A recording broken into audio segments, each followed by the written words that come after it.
నీ వేదన నుంచి తప్పించే దేవుడు, నీ శ్రమ నుంచి తప్పించే దేవుడు, నీ ఆత్మను రక్షించే దేవుడు, పాపాన్ని నుంచి విడిపించే దేవుడు, శాపాన్ని విరగొట్టే దేవుడు, సమాధానం ఇచ్చే దేవుడు, నెమ్మదినిచ్చే దేవుడు యేసయ్యా.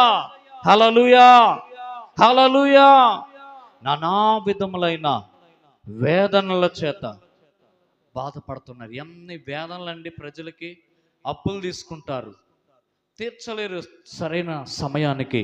వేదన, మానసిక వేదన, బిడ్డలకు వివాహాలు ఎలా చేయాలి, వాళ్ళ చదువులు ఎలా, ఉద్యోగం ఎలా, వేదన పడతా ఉంటారు, బాధపడతా ఉంటారు. పంటలు వేసాము ఎలా, ఇదిగో మా పశువులు మేపుకుంటున్నాం ఎలా అని చెప్పి వేదన పడతా ఉంటారు, బాధపడుతుంటారు. నీ చింత యావత్తు దేవుని మీద వేయి, నీ భారం యెహోవా మీద మోపు. ఆయనే నిన్ను ఆదుకుంటాడు, ఆయనే నిన్ను